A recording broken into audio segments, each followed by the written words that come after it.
네, 안녕하세요. 수요일 밥보다 투자 하나 시작하겠습니다. 편다송입니다. 안녕하세요. 빈세트입니다. 자, 오늘 엄중한 날입니다.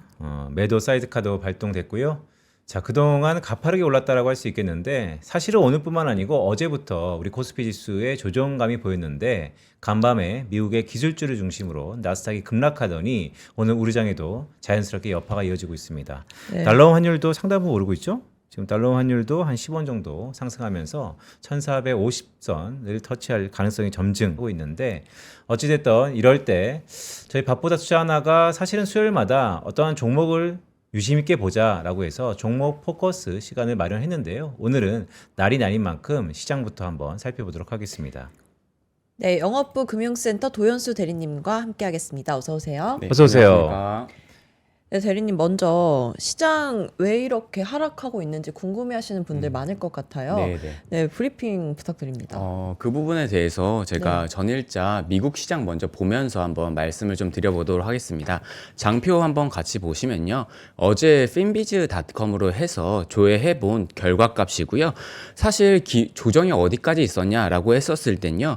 딱 표를 보시면 아시겠지만 기술주 위주의 조정들이 가장 심했었습니다. 엔비디아, 브로드컴, 아마존, 테슬라, 구글, 메타 그리고 사실 팔란티어가 실적 발표를 했죠. 그 룰 오브 40에서 94에서 114 정도로 사실 실적은 객관적으로 봐도 어떻게 보면 잘 나왔었거든요. 근데 사실 시장의 컨센서스가 굉장히 높았었습니다. 쉽게 말해서 시장은 100점을 기대했는데 팔란티어가 98점, 99점을 내다 보니까 거의 뭐 7, 8% 이상 급락을 했던 모습이 나왔었고요.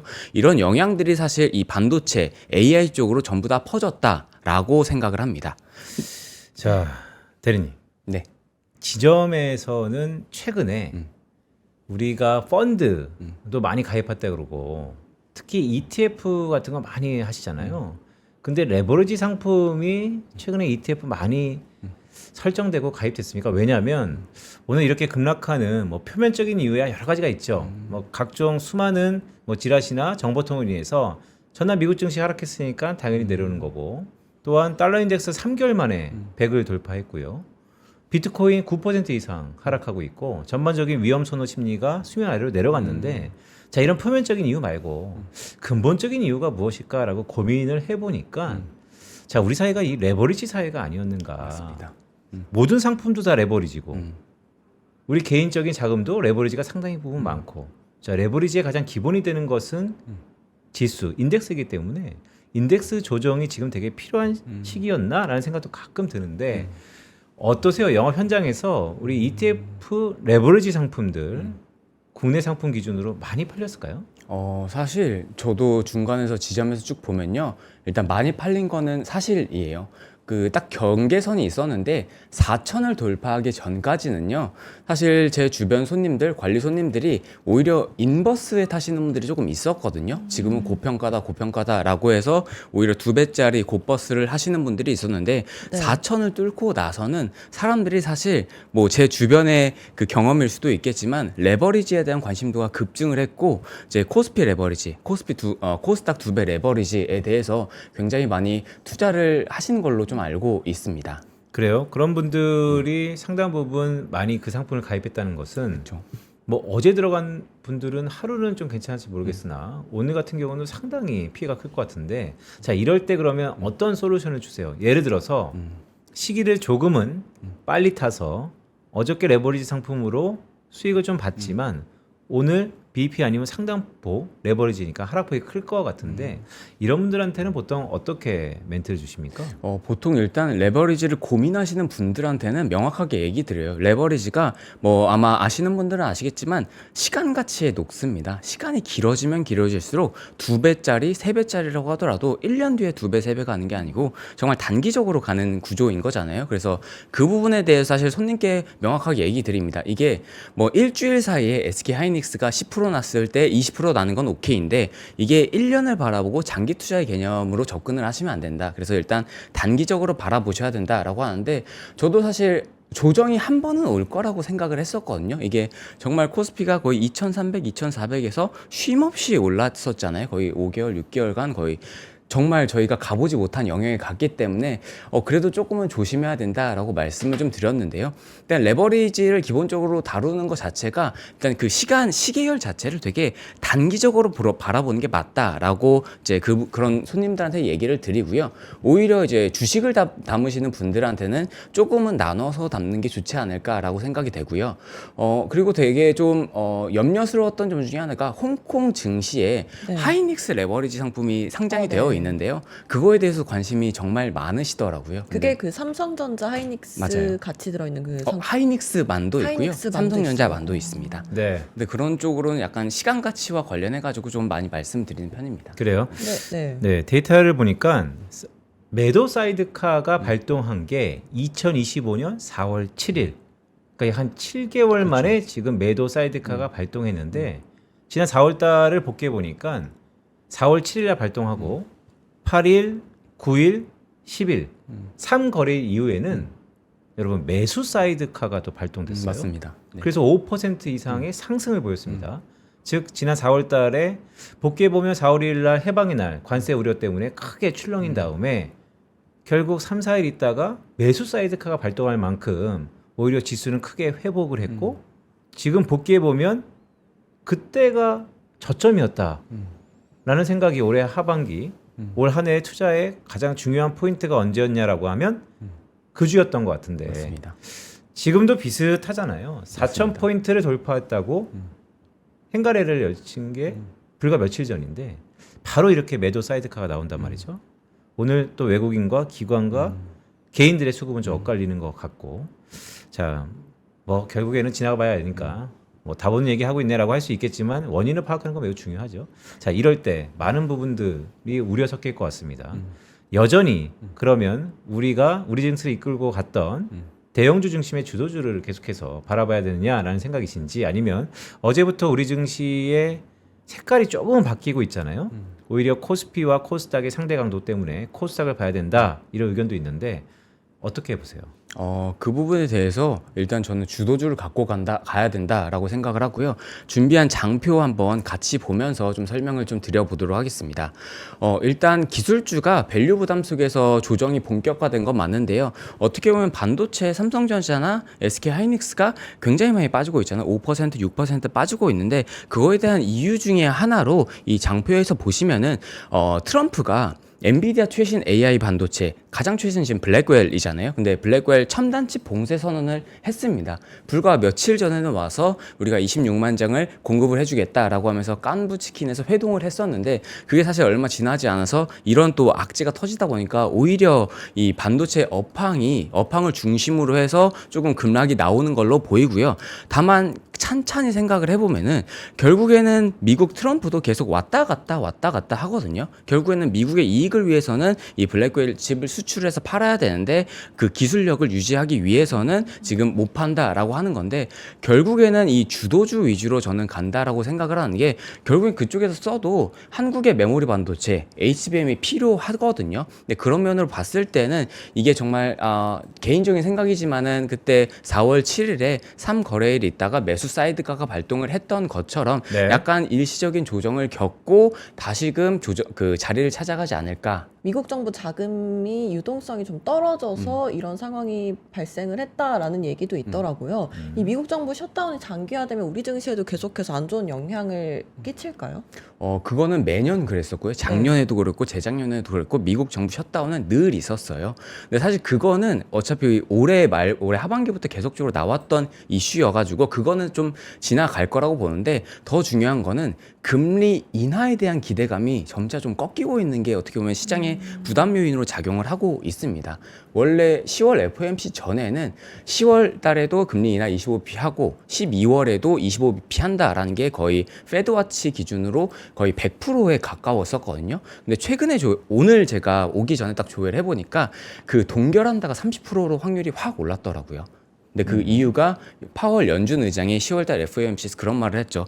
금리 인하를 했는데 일단 좀 지켜보겠다라고 얘기를 했던 것도 시장에서 우리는 계속적인 금리 인하, 유동성 장세 파티를 좀 기다리고 있었는데 이게 좀 꺾였네? 라고 하는데 그와 맞물려서 트럼프의 칩 규제라든지 아니면 AI 버블 논란, 팔란티어 실적, 그리고 마이클 버리가 엔비디아와 팔란티어에 11억 불 하락 베팅을 했다. 이런 뉴스가 계속적으로 나오게 되면서 센티멘트가 급격하게 안 좋아지는 모습을 보이고 있다. 라고 생각을 합니다. 네, 알겠습니다. 자, 우리 증시가 여전히 4,000포인트 거래소 기준으로 하회하고 있는데 그 안에서도 조금은 아주 미미하지만 고개를 조금 들고 있으니까요. 오늘 하루 종일 변동성이 좀 클 것 같은데 뭐 자세한 사항은 저희 오늘 정혜민 PB죠? 네. 네, 정혜민 PB한테 좀 여쭤보도록 하고요. 자, 말 들었는데 어떠세요? 오늘 좀 엄중한 시기이긴 한데 편다송 아나운서는 오늘 같은 날 그러면 어렵지만 매수 버튼에 손이 좀 나갈 것 같으세요? 저는 제가 매수하려고 했던 금액 100%를 다 매수하진 못할 것 같고 분할 매수할 것 같습니다. 분할 매수? 네. 그러니까요. 7개월 전만 하더라도 그때도 지금과 비슷한 데자뷰가 있었다라는 말씀을 조심스럽게 좀 드리고 싶네요. 네, 그럼 이제 본격적으로 오늘 대리님이 준비하신 내용 보겠습니다. 오늘 어떤 종목 준비하셨죠? 오늘은 아마 아실 수도 있는데 대표적으로 AI 하면은 가장 이슈가 되는 게 전기 전력입니다. 전기 전력 쪽에서 미국에서 가장 잘하는 업체가 이튼 코퍼레이션, 티커로는 ETN이란 기업이 있는데요. 그 기업에 대해서 한번 소개해 드리려고 합니다. 네. 그러면은 제가 본격적으로 장표 보면서 전기 전력 산업에 대해서 먼저 개괄적인 설명을 드리고 이후에 그 기업에 대해서 자세하게 좀 설명드리도록 하겠습니다. 일단 왜 전기 전력에 집중해야 되는지에 대해서 실질적으로 하나 말씀을 좀 드릴게요. 저는 이 사건을 잊어서는 안 된다고 생각을 하는데 올해 4월 28일에 스페인과 포르투갈에서 유럽 역사상 최악의 블랙아웃 사태가 발생했습니다. 심지어 뭐 1시간, 2시간도 아니었고요. 14시간에서 18시간 정도가 모든 게 다 마비가 되었었어요. 실제로 기차가 116대 정도가 아예 멈췄었고요. 승객은 3.5만 명이 선로에 멈춰섰고 뭐 공항, 통신, 결제, 신호등, 병원 모든 국가 인프라 자체가 마비가 되었었습니다. 이때 원인은 물론 유럽이 신재생 에너지 발전이 되게 높은 건 사실이에요. 그리고 신재생 에너지가 되게 좋지만 단점으로 부각되는 것 중에 하나가 간헐적이라는 거거든요. 좋을 땐 좋고 안 좋을 땐 안 좋다라는 건데 이런 불안정한 안정만뿐만 아니라 기초 전력이 좀 부족했다. 그리고 유럽의 보통 거의 대부분이 전력망이 되게 노후화됐습니다. 네. 40% 이상이 40년 이상 노후화된 배전들이 많이 깔려 있고요. 참고로 말씀드리면 전력 설비에서 일반적인 수명이 정말 길어야 50년이거든요. 그러다 보니까 수명을 다했거나 수명 만료 직전인 배선들을 쓰고 있었던 것도 한 몫을 하고 있었어요. 그래서 이 사태를 보면서 좀 느낄 수 있는 게 일단 전기 전력이 굉장히 중요한데 안정적으로 공급이 되는 게 정말 중요하구나. 그리고 이런 사건을 통해서 유럽연합 자체도 이게 전력망이 정말 중요하고 이거는 정말 어떤 투자의 문제를 떠나서 정말 실물 경제, 우리 국가 문제와도 연결될 수 있구나를 보여주었던 정말 상징적인 사건이라고 생각이 돼서 한번 말씀을 좀 드렸습니다. 네, 복귀해보면 그때도 4월이었네요. 맞습니다. 4월 네. 28일이었습니다. 우리 7개월 전에 4월에는 많은 희비가 엇갈렸던 그런 글로벌 시기였다라는 생각 좀 드는데 알겠습니다. 자, ETN 네. 티커라는 말씀이시죠? 네. 네, 근데 AI 시대의 이 전력 생산량이 매우 중요하다는 얘기가 많이 나오고 있잖아요. 전 세계적으로 전력 생산량 추이는 어때요? 미국이 1등인가요?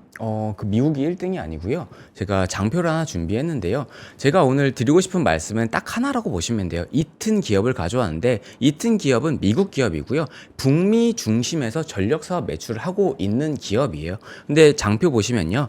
일단 1985년부터 2024년까지 전체 전력 생산 국가를 비교해 봤을 때 중국이 1등입니다.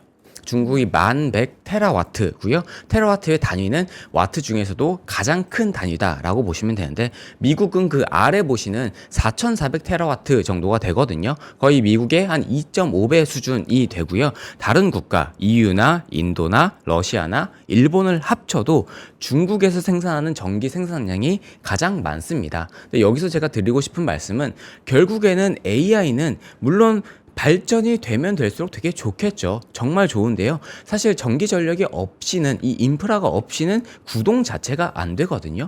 저희가 실제적으로 제미나이나 GPT에 한 번 입력을 하는 것도 계속적인 전기 요금이 뭐 2원, 3원 이렇게 입력이 되는 구조인 거거든요. 그런 면에서는 이렇게 생각을 하는 거죠. 미국이 사실 AI로 되게 잘 나가고 있는 거는 누구도 부정할 수 없는 사실이라고 생각을 합니다. 뭐 알파벳부터 시작해서 메타, 그리고 뭐 테슬라, 그리고 엔비디아 등등 여러 개의 기업들이 있죠. 중국은 그거 대비해서는 약간 후발주자인 건 맞아요.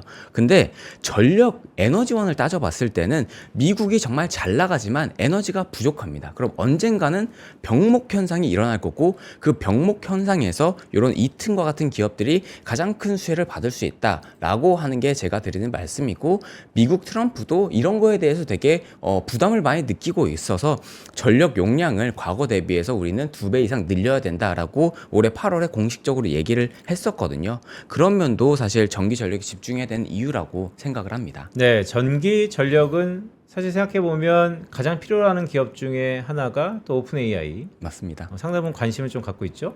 네, 최근에 어떤 이벤트가 있었습니까? 최근에 어떤 이벤트라기보다는 그 장표 보시면 오픈 AI 샘 알트먼이 공식석상에서 나와서 딱 명확하게 이 문제에 대해서 지적을 해줬어요. AI 경쟁에서 중국을 앞서기 위해서는 사실 지금 경쟁력은 너무 좋죠. 근데 그때 마이크로소프트 사티아 나델라랑 샘 알트먼이 같이 나와서 했던 말이 되게 저는 인상 깊었는데, 지금 엔비디아 블랙웰 칩이 정말 좋잖아요. 정말 누구나 갖고 싶어하는 칩이고 그거를 사실 못 구해서 안 달인 건데, 만약에 전기 전력이 부족하면은 우리는 블랙웰 칩을 그냥 재고로만 남길 수밖에 없다라는 거거든요. 오픈 AI에 지금 거의 시가총액이 1트릴리언 달러 정도로 시가 평가가 되고 있는데, 이 규모가 버크셔에서의 규모랑 똑같아요. 1,400조 원 정도 규모거든요. 근데도 아직까지는 수익성이 그렇게 나지는 않고 있는 상황이에요. 그러다 보니까 결국에는 이 병목 현상, 전기 전력을 해소해야 되는 게 가장 큰 미션이다라고 볼 수가 있는 거죠. 그럼 전력이 현재 부족하다는 것까지는 이해가 됐는데요. 이 전기 전력이 어떤 프로세스로 처리가 되는 건가요? 그 표에 대해서 제가 간단하게 좀 정리를 해 왔는데요. 전기는 크게 4단계라고 보시면 됩니다. 먼저 만들어지는 발전 단계가 있고요. 보내지는 송전 단계가 있고요. 그리고 고압에서 저압으로 바뀌는 변전 단계가 있고요.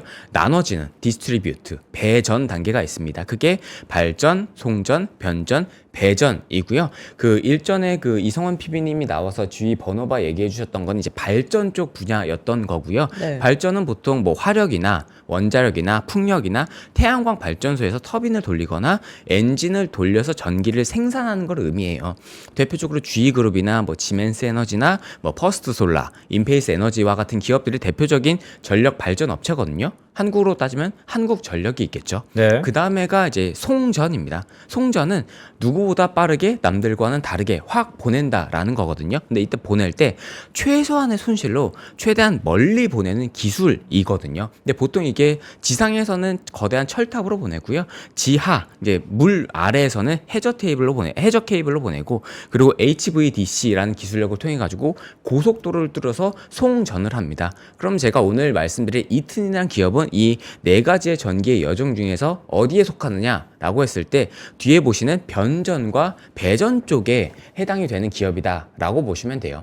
이튼 그룹이 실제로 그 전기를 생산하는 기업은 아닙니다. 전기를 생산하는 기업은 아니고요. 전기를 받아서 고압에서 저압으로 바꾸고 그리고 전기를 나누는 관리하는 회사다라고 보시면 되는데요. 현 시점에서는 예전에는 어떻게 보면 사실 발전과 송전이 가장 수익성이 높은 시장이었었거든요. 근데 지금은 이 변전과 배전이 가장 수익성이 높은 시장입니다. 그래요? 네. 맞습니다. 영업이익률이 지금 북미 매출 기준으로 했을 때는요, 거의 OPM이 한 30% 정도가 나오고 있는 상황이거든요. 그리고 역할은 사실 뭐 여러 개가 있지만 글로벌 4대 천왕이 있어요. 미국에는 이튼이 있고요. 프랑스에는 슈나이더 일렉트릭이 있고요. 독일에는 지멘스 그룹이 있고 스위스에는 ABB 그룹이 있는데요. 이 그룹 자체가 각자가 그 영역 커버하는 영역 자체가 국가별로 되게 다릅니다. 왜냐면은 각 국가별 전기 표준 자체가 되게 다르기 때문에 각자가 침범할 수 없는 영역이 있어서 오히려 저는 미국에 더 집중을 해야 된다라고 보는 게, 미국이 사실 AI 중심지이다 보니까 가장 큰 수혜를 받을 수 있는 거는 이튼이다라고 생각을 합니다. 미국 내에서는 거의 독점적인 지위를 갖고 있나요? 맞습니다. 네, 이 전력 부족 얘기가 나오는 게 결국에는 AI랑 데이터 센터 때문이잖아요. 그럼 이 데이터 센터 개수는 얼마나 증가하고 있어요? 그거와 전력과 좀 밀접한 연관이 있을 것 같아서. 사실 이렇게 촉발이 된 게 데이터 센터 영향이 가장 큽니다. 네. 장표 보시면은 제가 장표 보면서 좀 설명을 드릴 텐데요. 글로벌 하이퍼스케일 데이터 센터 개수가요. 2017년 4분기에는 한 390개 정도가 됐었어요. 근데 2024년 말에 1136개로 거의 3배 정도가 급증을 한 상황이고요. 더 중요한 거는 데이터 센터 내 캐파 비중이거든요.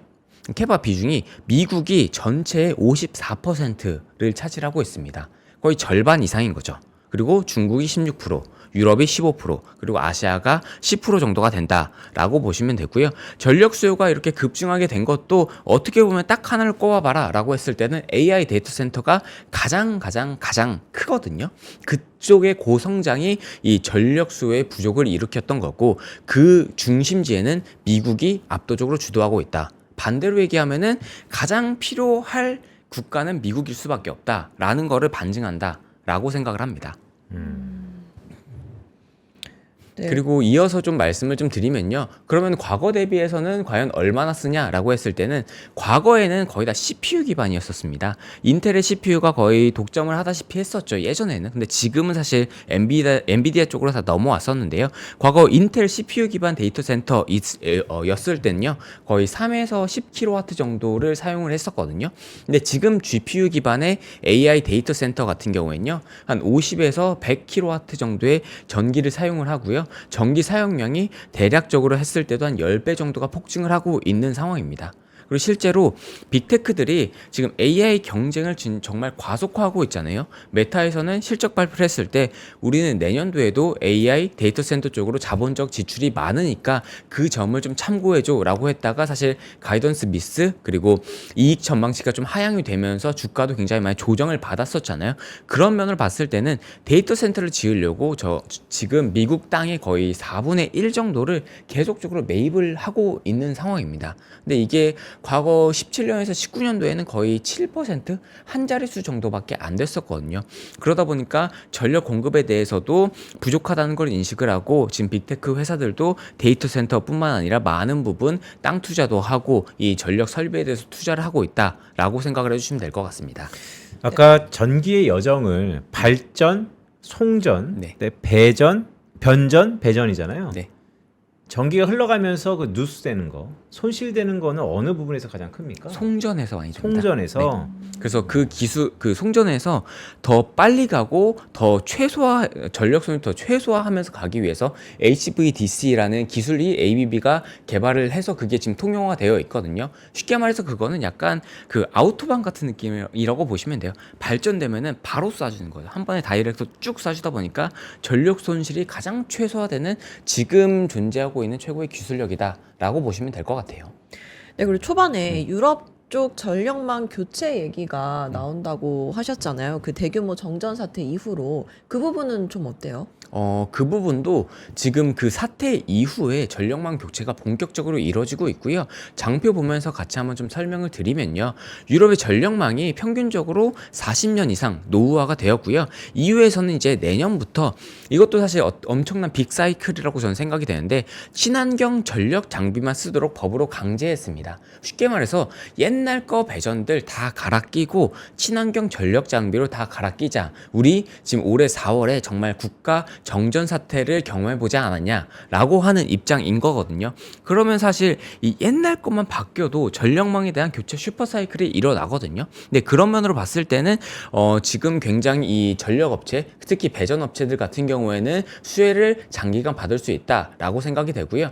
그리고 제가 뒷자료도 좀 준비했는데 어제 이튼이 실적 발표를 했습니다. 어제요? 네, 어제 했는데 그 자료도 좀 준비를 했는데요.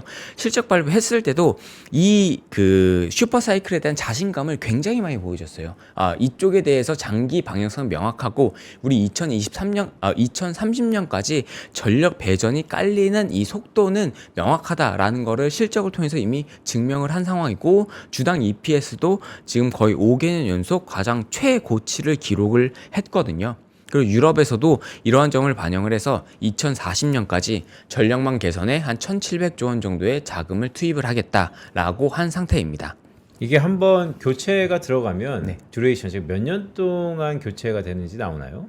보통은 한 3, 4년 정도로 나옵니다. 보통 3, 4년 정도 교체를 하고 교체할 때 중간중간에 들어가는 기기들이 굉장히 많이 있는데 그때 사실 되게 이튼이나 ABB나 뭐 슈나이더 일렉트릭이나 아까 4대 강호 말씀드렸었는데 4대 강호가 기존에 있던 지역을 다른 사업자가 건드리는 거는 되게 어렵습니다. 왜냐면은 각 국가별 전기 표준이 있고 이미 세팅된 값이 있기 때문에 그건 정말 어려운데요. 지금 새로 생기는 영역들 뭐 AI 데이터 센터가 새로 지어지거나 빌딩이 새로 지어지거나 국가에서 다른 프로젝트를 할 때 그때 입찰을 받을 때는 사실 이 4대 강호 배전 업체들이 굉장히 적극적으로 그 입찰 경쟁을 하고 있는 상황이거든요. 그런 면으로 봤을 때 한 번 배전이 깔리기는 어렵고요. 깔리고 난 다음부터는 거의 30년, 40년 계속적으로 유지 보수가 일어난다라고 생각을 해주시면 될 것 같습니다. 그래요? 아까 2차 경쟁이라고 말씀 주셨는데 경쟁이라는 게 가격 경쟁 아닙니까? 가격 경쟁도 있고요. 네. 그리고 거기서 우리가 전력을 얼만큼 많이 잘 나누고 관리해 주는지 그런 배전 역량도 있습니다. 그리고 실제로 이튼에서 제일 잘하는 게 배전이라고 말씀드렸었는데 그 안에서 들어가는 부품이 이제 스위치 기어랑 UPS라는 제품들이 있거든요. 네. 스위치 기어랑 UPS라는 제품에 대해서 제가 한번 보면서 한번 설명을 좀 드리도록 하겠습니다. 장표 한번 같이 보시면요. 일단 스위치 기어라는 게 아래 왼쪽에 보이는 이 그림이거든요. 이거는 거대한 전력 배분기라고 생각을 하시면 됩니다. 한전에서 들어오는 전기를 받아서 고압에서 저압으로 변전하고 빌딩의 뭐 각 층이나 각 서버 룸으로 가는 전기를 분배해 주는데요. 이때 분배해 줄 때 가장 최적화해서 분배를 해줄 수가 있고요. 분배를 해줄 때 가장 빠른 속도로 분배를 해줄 수 있는 가장 최신의 장비입니다. 그리고 이 스위치 기어가 분배하는 것뿐만 아니라 최종 수문장 역할도 해요. 쉽게 말해서 이런 거죠. 만약 어디선가 10개의 서버에 나눠서 전기를 배전을 했는데 한쪽에서 갑자기 누수가 발생하거나 합선이 발생하거나 과부하가 발생을 했어요. 그러면은 즉시 거기를 차단을 시키는 거죠. 여기서 다른 서버에 건들지 못하게 바로 차단을 시키는 거고요. 이때 차단하는 목적은 AI 서버, GPU가 불타는 것을 보호하기 위함이 가장 큽니다. 그리고 UPS, 무정전 전원 장치 같은 경우에는 전기 정수기 역할을 한다라고 보시면 되거든요. 쉽게 AI 데이터 센터는 예전에 쓰던 데이터 센터 대비해서 더 민감하다라고 보시면 되는데 더 민감하면은 약간 전기도 저희 물을 마실 때도 좀 좋은 물이 있고 약간의 수질이 덜 좋은 물들이 있잖아요. 전기도 동일합니다. 조금 좋은 전기가 있고요. 조금은 덜 좋은 전기가 있는데요. 조금 덜 좋은 전기를 이 무정전 전원 장치 UPS를 통해서 한번 걸러줍니다. 전기 정수기 역할을 하는데 이 또한 기술력이 굉장히 탁월하고요. 여기서 그 가장 중요한 게 비상 전력 공급 역할을 하거든요. UPS가 갑자기 정전이 되어도 이 AI 데이터 센터 같은 경우에는 정말 1초라도 정전이 되면은 큰일 나거든요. 모든 데이터가 다 소실이 될 수 있는 위험이 있기 때문에 단 1초, 0.1초만 정전이 되더라도 바로 전력 공급을 할 수 있도록 하는 장비를 납품을 하고 있는데 이쪽 부분의 기술력이 굉장히 뛰어나다 보니까 사실 입찰 경쟁에 대해서도 굉장히 우위를 점할 수 있고 단순히 가격을 비교하는 것도 맞는데요. 어떻게 보면은 정말 값비싼 고객들이 쓰는 장비다 보니까 성능을 조금 더 중심으로 보는 것 같습니다. 그래요? 그 전기를 네. 방금 전에 퀄리티로 구분할 수 있다라고 네. 말씀을 주셨는데 우리가 물 같은 경우는 뭐 보이는 거라든지 냄새로 인해서 글쎄 이런 표현이 맞을까? 퀄리티를 좀 구분할 수는 있잖아요. 네. 전기는 어떻게 구분합니까? 전기 같은 경우에는 어떻게 구분하는지는 사실 이 전압 효율이나 이런 쪽에서 가장 많이 구분이 되고요. 예를 들어서 데이터 센터에서 전기를 쓸 때 전력 효율이 100이 나와야 되는데 이게 90 정도밖에 안 나왔다라고 하면은 이 전기가 약간은 조금 불안정한 전기구나라는 거를 좀 인식을 하는 거고요. 그게 100 정도 나와야 되는 게 사실 지금 서버에 돌아갈 때는 되게 정확한 거거든요. 근데 그런 쪽에서의 가장 큰 차이가 있는 것 같습니다. 네, 그럼 이제 이튼이라는 기업에 대해서 본격적으로 더 자세히 알아보려고 하는데요. 어제 실적 발표를 했다고 했잖아요. 맞습니다. 이번 분기 실적 어땠나요? 이번 분기의 실적은 굉장히 잘 나왔고요. 제가 실적 관련해 가지고 한번 말씀 좀 드리겠습니다. 장표 한번 같이 보시면요. 어제 밤이 한 10시, 11시경에 나왔고요. 컨콜이 한 새벽 2시, 새벽 3시 정도에 나왔는데요.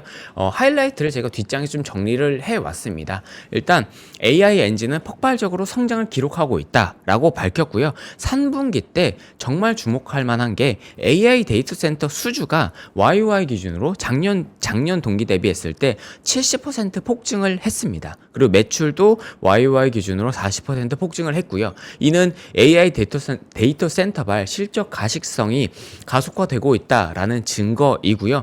EPS도 3.07달러가 나왔거든요. 작년 대비해서 8% 성장을 했는데 이게 과거 5개년치 대비해서 역대 최고치입니다. 영업 마진 같은 경우에도 계속적으로 좋아지고 있어요. 거의 뭐 20%대에서 출발했다가 현재는 25%대, 25.0%고 작년 대비해서 0.7%포인트 정도 상승을 했고요. 이 또한 역대 최고치입니다. 그리고 이튼이 하는 사업부 중에 전체 매출에서 한 70% 정도를 차지한 게 전기 전력 분야고요. 70% 중에서 거의 6할 이상 차지한 게 북미 전력 매출인데요. 전체 매출의 한 15%를 차지하는 또 유망한 분야가 있습니다.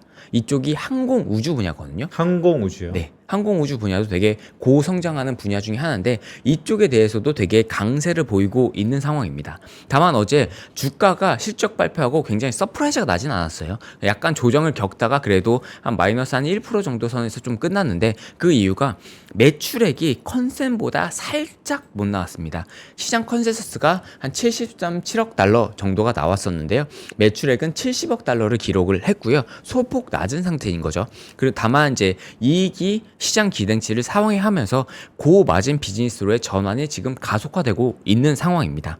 그리고 되게 주목해볼 지표 중에 하나가 매 분기별 이튼에서 발표하는 지표인데 5번 보시면 수주 매출 비율이거든요. 그러니까 매출 대비 수주가 얼마나 쌓여 있냐를 택하는 건데요. 이게 1.1입니다. 쉽게 말해서 매출 대비해서 수주가 많이 있다라는 거예요. 대기 수요가 여전히 많다라는 거고요. 수주 잔고를 봤을 때도 미주 전력이 사실 어떻게 보면 이튼의 핵심입니다. 네. 미국의 전력이 핵심인데 그쪽이 YOY 그로스가 한 20% 정도가 나왔고요. 그리고 항공우주 쪽이 한 15% 정도가 나왔다라고 보시면 됩니다. 그리고 마지막에 CEO가 이런 말을 해요. 우리가 2030년까지 장기 재무 목표를 달성하기 위한 궤도에 이미 올라와 있다라고 특별히 강조하고 또 강조했다라는 게 이 전력 산업에 대해서 사실 AI의 중심에 있는 사람들 같은 경우에는 병목 형상을 계속적으로 얘기를 하고 있죠. 그리고 이튼 같은 경우에는 이 병목 형상을 지금 해소해주고 있다라고 얘기를 하고 있는 입장에서는 사실 지금 눌림목을 줬을 때 약간은 모아갈 타이밍이 아닌가라고 생각이 되고요.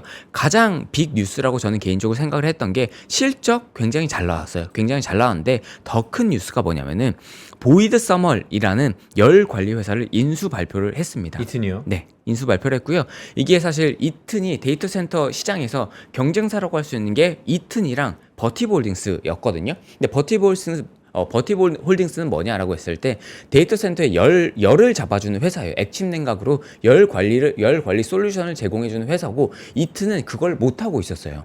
지금 우리는 배전을 깔아주고 전력망을 좀 설계해줄게 정도였었는데 이 뉴스가 뭐냐면은 보이드 서머리라는 회사를 인수했는데 이 회사는 열 관리의 주도 업체입니다. 여기를 인수하면서 이튼이 그런 말을 하는 거죠.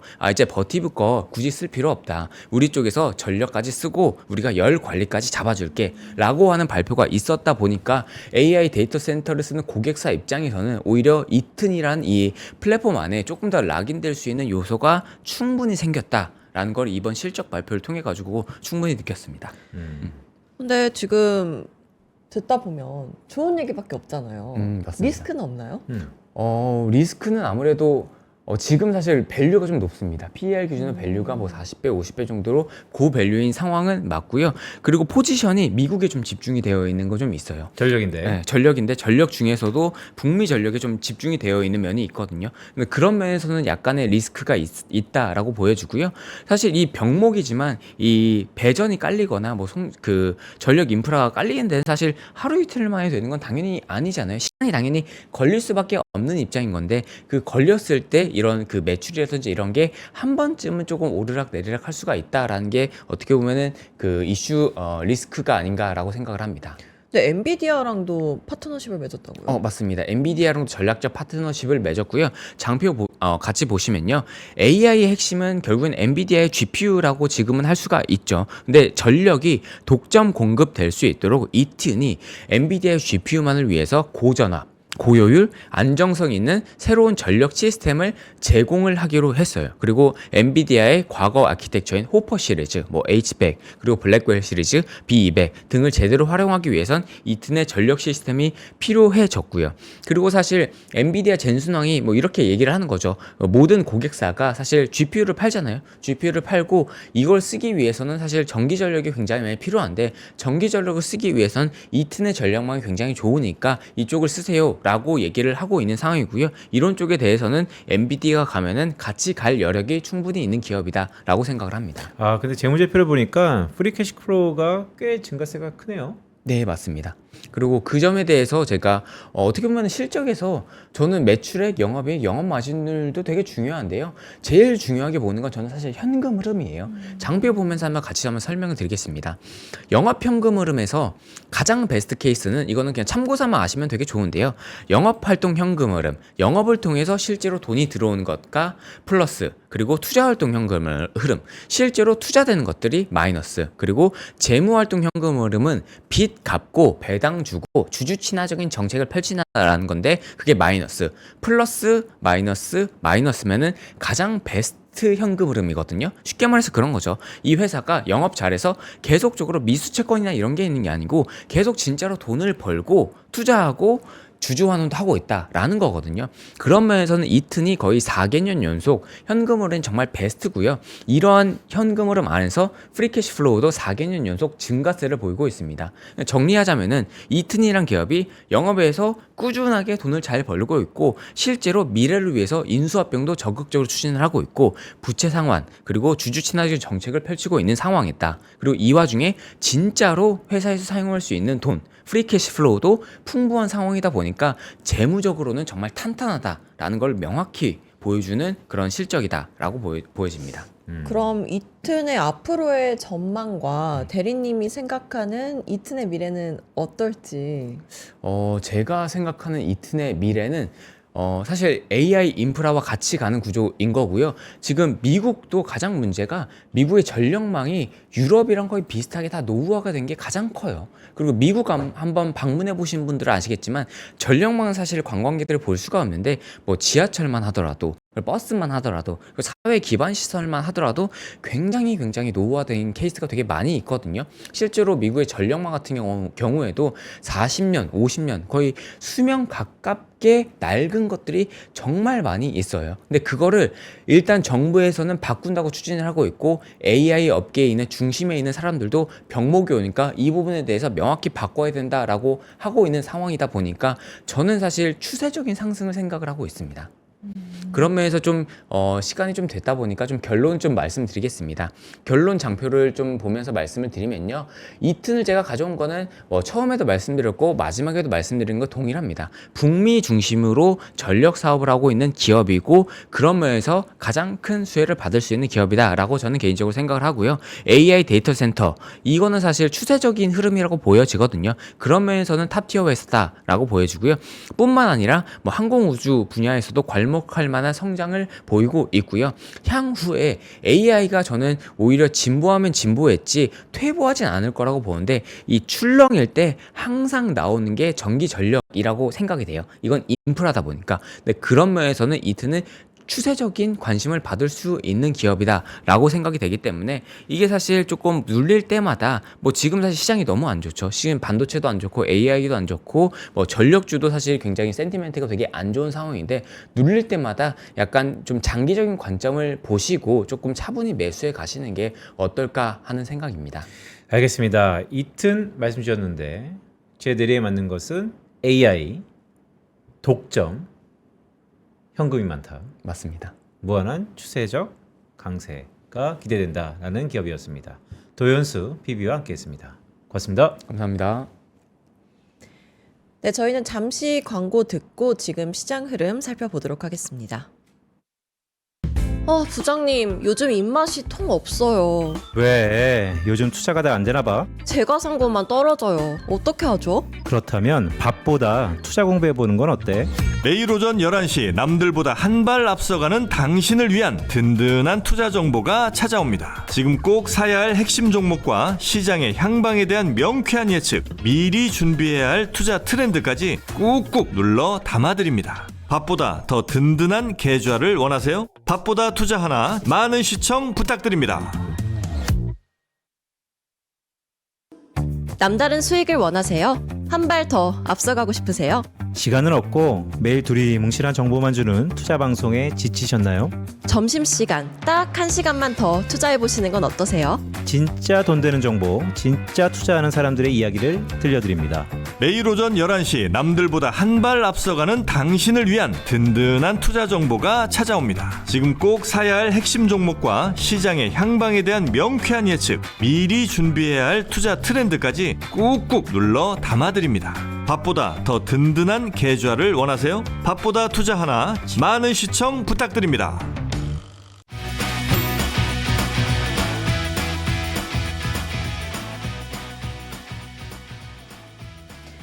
네, 마켓 이슈 하나하나 시간입니다. 오늘 시장의 흐름 정혜민 PB와 함께 알아보겠습니다. 어서 오세요. 어서 오세요. 네, 안녕하세요. 하나증권 정혜민 PB입니다. 네, 마곡센터를 책임지고 계시는 정혜민 PB. 네, 정혜민 PB 들어오기 전에 시장 그래도 조금씩 다시 오르고 있어요. 어떤가요? 네, 오늘 장 5%까지 빠졌다가 지금은 그래도 코스피 4.08%, 그리고 코스닥 지수 마이너스 3.81% 하락하는 모습 보여주고 있습니다. 오늘 시장은 지금 삼성전자, 하이닉스를 비롯해서 전반적으로 다 빠지고 있는 장이라고 보시면 될 것 같고요. 외국인들이 지금 이틀 연속해서 1조 6천억 이렇게 가까이 매도하는 모습을 보여주고 있습니다. 그러니까 외국인들이 어제부터 시작해서 뭐 익절하고 있다 뭐 이런 얘기가 좀 있는데 그것을 떠받치는 것은 기관 자금입니까? 기관 자금도 있기는 한데요. 사실 지금 장에서는 개인들이 오히려 받쳐주고 있다라고 보시는 게 나을 것 같습니다. 사실 전일장에 미국장이 2% 가까이 하락을 했는데 지금 한국 증시는 약 4%가량 하락하는 모습을 보여주고 있잖아요.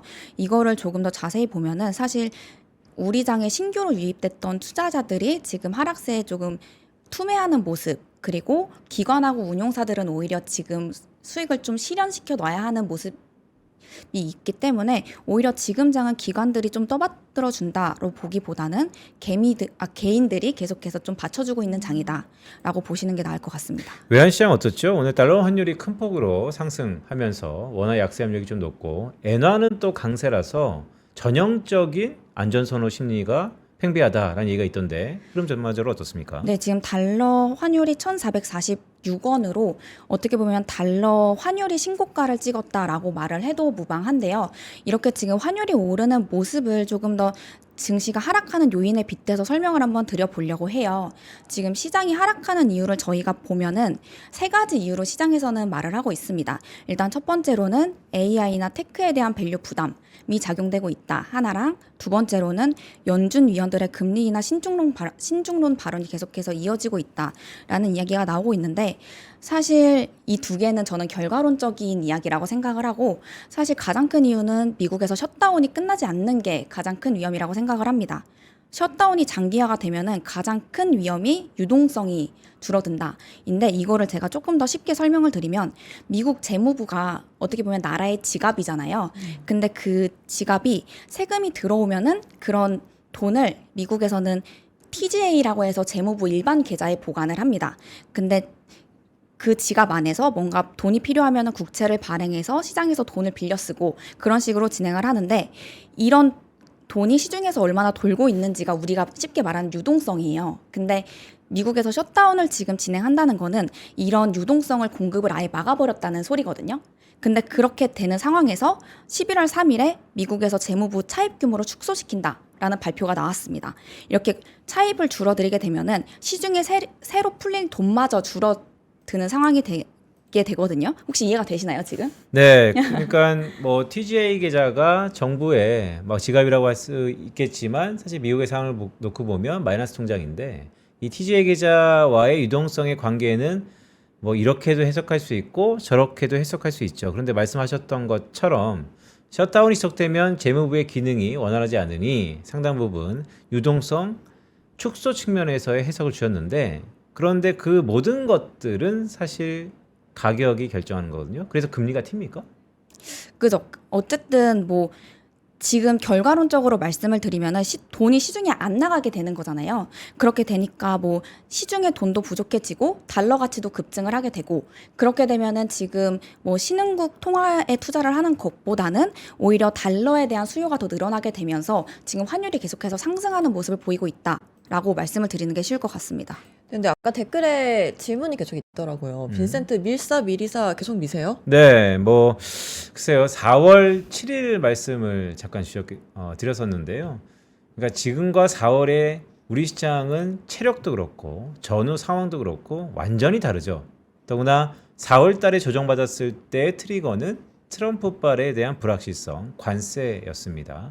그때와 지금이 완전히 다르지만 이 모든 정보는 가격에 반영되었다라는 측면에서 놓고 보면 다시 한번 말씀드릴게요. 4월 7일 날 매도 사이드카, 4월 10일 날 매수 사이드카. 그럼 우리가 지금부터 주목해야 되는 것은 도대체 4월 7일과 4월 10일 이 2, 3일 어간 속에서 어떤 일이 벌어졌는지를 우리가 유심히 주목하면 지금도 한 3일 뒤에 더구나 이번 주 말미에 다시 한번 들어올릴 수 있을지 아니면 요즘에는 그때보다 훨씬 더 빠르게 반응하니까 오히려 오늘 오후장부터 다시 한번 반응할 수 있을지 우리가 가닥을 잡을 수 있을 것 같은데 어찌되었건 지금 선물 시장 기준으로는 내일도 좀 불안하다라는 심리가 이어져 있는 것은 사실. 하지만 저는 여전히 글쎄요. 포머가 나타나 있는 지금의 형국에서 지금도 밀리면 의심하지 말고 사자라는 말씀을 계속해서 뭐 드리고 있죠. 업종 한번 볼까요? 오늘 업종을 보는 게 좀 무의미하다라고 할 수 있겠지만 그동안 많이 올랐던 업종에서 조정을 받으면 차트를 좀 보여주세요. 우리가 추세를 보면 대부분 좀 감이 있을 것 같아서 이쯤 되면 그래 차트는 잘 모르지만 기술적으로 좀 꺾인 것 같은데라고 생각하시는 분들이 있을 것 같고 아니면 좀 길게 보면 볼수록 여전히 추세 위에 있는데라고 생각하시는 분이 있을 것 같아요. 먼저 뭐부터 볼까요? 삼성전자부터 볼까요? SK하이닉스부터 볼까요? SK하이닉스부터 네. 볼까요? SK하이닉스 차트 한번 보여주시겠어요? 네, 지금 SK 하이닉스 차트 제가 화면에 띄워두었는데요. 조금 화면을 키워드릴게요. 네. 일단은 정말 단기적으로 트레이딩을 하시는 분들은 차트 관점에서 보면은 보통 5일선이나 10일선이 무너지면은 뭐 매도를 하신다거나 그런 식으로 결정하시는 분들이 많으십니다. 근데 하이닉스 보면은 보통 추세를 무너지는 걸 결정하는 거는 저는 21선 기준으로 판단을 하는데 지금 하이닉스는 장중에 4%가량 하락을 했다가 지금 딱 11선에 걸쳐져서 지금 버티고 있는 모습을 보여주고 있는데요. 이런 것을 봤을 때 저는 아직은 반도체 업종에 대한 뭐 추세가 무너졌거나 그렇게 보는 게 조금 어렵다고 보고 있습니다. 하이닉스 21선이 50만 원 정도인가요? 네, 지금 시장에서 가격이 딱 지금 가격입니다. 아 그래요? 네, 좀 더 56만 확대해서 원가요? 차트를 좀 볼까요? 그러니까 정혜민 PB가 보셨을 때 21선이 매우 중요하다. 근데 지금의 가격대다 이런 말씀이시죠? 사실 여기서 21선 기준에서 무너지게 되면은 이제 다음 번으로 볼 수 있는 게 뭐 61선 이런 식으로 내려갈 수 있는데 지금 보니까 하이닉스 같은 경우에는 11선을 버티고 있네요. 그래서 지금 추세가 무너졌다라고 보기에는 조금 어려운 정도라고 봅니다. 네, 그리고 최근에 많이 상승했던 현대차, 기아 어떤가요? 현대차. 네. 현대차 같은 경우도 비슷하게 보시면 될 것 같습니다. 지금도 뭐 아까 말씀드렸던 21선 가까이로 가는 모습은 전혀 보이지는 않고요. 지금은 오히려 계속해서 하락폭을 메우면서 11선을 버티려는 모습을 보여주고 있습니다. 주봉으로 봤을 때는 오히려 지금 상승폭을 조금 반납하기는 했지만 본격적인 상승을 시작했던 10월 10일 기점으로 해서는 아직 반 이상 뭐 하락하는 모습을 보이고는 있지 않기 때문에 조금 더 지켜보시는 게 더 좋지 않을까 생각하고 있습니다. 아 그래요? 그러면 사실은 SK하이닉스 때문에 안 보려고 했는데 이럴 때면 신만전자 한번 볼까요? 신만전자 지금 지키고 있습니까? 아까 잠깐 무너졌던 것 같은데. 네, 근데 지금은 장이 또 계속해서 조금 올라와주고 있는 모습이기 때문에 삼성전자는 한 21선은 계속해서 지켜주고 있는 모습입니다. 네, 그리고 오늘 또 큰 폭으로 하락하고 있는 종목이 두산 에너빌리티가 지금 8% 가량 하락을 하고 있어요. 네, 두산 에너빌리티 차트도 볼까요? 네, 지금 제가 말씀 주셨던 종목들이 보통은 전닉두라고 해서 삼성전자, 하이닉스, 네. 두산 에너빌리티 지금 시장에서 조금 힘이 있게 움직였던 종목들인데요. 사실 이런 종목들은 지금 하락폭 같은 경우에는 뭐 기술적으로 봤을 때도 어느 정도 지지를 해주는 모습이 있고 사실 뭐 일주일 전만 해도 두산 에너빌리티 사세요라고 하면은 그 투자자들의 가장 큰 고민이 지금 사면 너무 고점 아니에요? 라는 말이 정말 많이 나왔었는데 지금 이렇게 하락한 상황에서 그리고 펀더멘털이나 그런 기업이 뭔가 가치가 훼손되지 않은 상황에서 사세요라고 말을 하면은 사실 가장 큰 우려로 여겨졌던 이거 비싸지 않아요? 라는 리스크가 오히려 해소된 상태라고 저는 생각을 합니다. 그래서 뭐 기술적인 분석도 물론 중요하지만 뭐 이렇게 오히려 큰 폭으로 하락을 하면서 가장 투자자들이 두려워했던 고점 매수의 뭐 그런 포인트들이 사라진 상황에서는 오히려 조금 긍정적으로 봐야 되는 종목들이 아닌가 그런 관점으로 보고 있습니다. 그래요. 그러니까 말씀을 잘 주셨는데 우리가 계속 오르면서 밀리면 사세요, 밀리면 의심하지 마시고 사세요라는 말씀을 드렸지만 제일 많이 받은 피드백이 안 밀려요, 비싸요 였거든요. 그러면서 계속 우리가 방송 중에 논의했던 것이 이게 하락하면 또 쉽게 손이 안 나갑니다, 이런 얘기 막 했었잖아요. 자, 이럴 수도 있고 저럴 수도 있는 시장인데 그럴 때 우리 하나증권이 이런 걸 대비해서 공포탐욕지수 우리가 개발했잖아요. 이게 뭐 맞고 틀리고 떠나서 어쨌든 기준점이 있어야 되니까 오늘의 공포탐욕지수는 어떻습니까? 오늘의 공포탐욕 지수는 코스피는 79이고요. 코스닥은 88입니다. 사실 늘 말씀드리지만 전일 기준이에요. 전일 기준으로 봤을 때 코스피 같은 경우에는 시가총액 10위까지 전체 다 매우 탐욕의 모습을 보여주고 있습니다. 제가 나올 때마다 늘 말씀드리지만 저번에는 코스피가 이렇게 매우 탐욕으로 갔고 코스닥이 오히려 매우 탐욕 구간이 아니었기 때문에 코스닥으로 조금 어느 정도 키 맞추기가 진행될 것이다 라고 말씀을 드렸는데 전일자에 코스닥이 매우 좀 큰 폭으로 상승을 하고 오늘 기준으로 봤을 때 전 종목들이 다 매우 탐욕 구간에 위치되어 있습니다. 그래서 제가 만약에 어제 참여를 했다면 이렇게 상승하는 장에서는 조금 현금을 확보해 놓는 게 나을 것 같다라고 말씀을 드렸을 것 같기는 해요. 네. 근데 댓글 중에 보니까 계속 탐욕이냐, 이 탐욕을 도대체 어떻게 봐야 되느냐 이런 얘기가 좀 있는 것 같은데 이건 어떻게 해석해야 되죠? 계속 탐욕이 왜 계속 탐욕인지를 한번 생각해 보시면 좋을 것 같아요. 왜 계속 탐욕이냐면 지금 제가 보여드리는 게 시가총액 기준으로 지금 10위 기업을 가지고 온 거잖아요. 근데 이 10위 기업들이 다 매우 탐욕이다? 그럼 지금 대형주에 너무 많이 업종이 쏠려 있구나 라고 판단을 하시면 됩니다. 이제 여기서 또 현명한 투자자들의 판단이 들어가는 건데 여기서 현금을 확보해 놓을 건지 수익 실현을 할 건지는 이제 사실 공포탐욕 지수에선 말해주지 않아요. 이제 투자자들이 판단을 하는 건데 가령 저는 매우 탐욕 구간에 들어왔고 이게 90이라는 시그널에 90점수에 가까워지면은 어느 정도 현금 확보를 하는 게 좀 맞는 것 같다라는 생각이 요즘에 좀 공포탐욕 지수를 저도 탐구를 해보다 보니까 좀 보이더라고요. 네. 그리고 오늘은 오후장 전략을 잘 세우는 게 굉장히 중요할 것 같아요. 정혜민 PB와 함께 오후장 투자 전략 세워보겠습니다. 어떤 점 주목해보면 좋을까요? 제가 투자 전략을 3가지를 가지고 왔는데요. 일단 첫 번째로는 지금 시장 하락을 조금 기회 삼아서 우리가 되짚어보자 인데요. 지금 시장이 하락하면서 좀 추격 매도를 하시는 분들이 어느 정도 있으신 것 같아요. 근데 이런 추격 매도를 할 때 내 종목만 떨어지면은 추격 매도를 하는 게 맞는데 만약에 지금 내 종목만 떨어지는 게 아니라 시장 자체가 전체적으로 하락하고 있다라고 하면은 지금 추격 매도를 하는 것보다는 오히려 그냥 좀 이 하락장을 기회 삼을 수 있는 포인트를 찾는 게 더 나을 것 같다라는 생각이 들었고요. 실제로 보면은 지금 기업들의 펀더멘털이나 우리나라 정부가 증시를 정상화시키겠다라는 정책 모멘텀이 하나도 흔들린 게 없기 때문에 지금 하락장은 오히려 기회일 수 있다라는 관점으로 보시는 걸 추천을 드리고 아까 말씀드렸던 것처럼 하이닉스나 삼성전자 이런 반도체 펀더멘털은 무너진 게 없거든요. 오히려 계속해서 상승해 나가고 있는 추정 이익치가 상승해 나가고 있는 기업들이기 때문에 이런 기업들은 오늘 장이 하락하고 나면은 말씀 주셨던 것처럼 남은 이번 주 기간 동안에는 얼추 소강 상태로 이어질 수가 있기 때문에 그런 시기들을 좀 어느 정도 면밀하게 보면서 좀 매수를 해보자 이런 생각을 가지고 네. 그래요. 그러면 뭐 시간이 많이 지났긴 했지만 이거 한번 되짚어 볼까요? 뭐 시청자분들도 많이 아실 것 같아요. 저희가 밥보다 투자 하나 하면서 많은 컨텐츠들을 제공해 드리고 있지만 이렇게 시장이 급변할 때 우리가 과연 어떤 거를 주목해야 되는가가 가장 중요한 것 같은데 정혜민 PB가 보셨을 때는 자 어쨌든 급락이 나왔어요. 근데 바로 엊그저께 그 이틀 동안 뭐 급락 나왔다고 칩시다. 코스피 지수 한 8% 넘게 하락했으니까 이틀 전하고 지금 달라진 게 뭐죠? 유동성이 주나요?